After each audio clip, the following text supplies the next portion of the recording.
Life ரொம்ப plan பண்ணாதீங்க. You guys are trying to be expert in life, including me. ஒரு லைஃபோட எக்ஸ்பர்ட்டா இருக்கணும்னு பாக்குறோம். லைஃபோட சேர்ந்து வாழுங்க.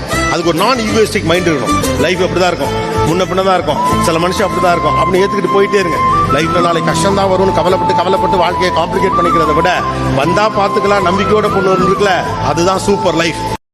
மனுஷன் பேசணும் தான் செல்போன் கண்டுபிடிச்சோம். ஆனா இன்னைக்கு அந்த போன் நம்ம எல்லாரையும் ஊமையாக்கிடுச்சு. Facebookல நமக்கு 1000 நண்பர்கள் இருக்கலாம். ஆனா மனசு பாரமா இருக்கும்போது ஒரு ஆறுதலுக்கு தோள் தேடினா எல்லாரும் ஆன்லைன்ல மட்டும்தான் இருக்காங்க. பாதுகாப்புக்காக வீட்டுக்கு சுவர்கள் கட்டினோம். இன்னைக்கு அந்த சுவர்கள் உறவுகளுக்கு மத்தியில பிரிவினை சுவரா மாறி நிக்குது. பசிய தீர்க்க வேண்டிய உணவு இன்னைக்கு சாப்பிடுறத விட ஸ்டேட்டஸ்ல அதிகமா ருசிக்கப்படுது. நிம்மதியா இருக்க சேமிக்க ஆரம்பிச்சோம். ஆனா இன்னைக்கு அந்த வங்கியே நம்ம நிம்மதிய வட்டியா எடுத்துக்க. நாவுக்கு அடிமனா 6 வயசுல, பூவுக்கு அடிமை 16 வயசுல, நோவுக்கு அடிமதா பாதி வயசுல, சாவுக்கு அடிமை 100 வயசுல.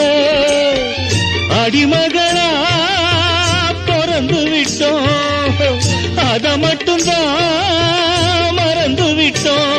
அந்த பாசம் அன்பு கூட சரவாசம் தானடா.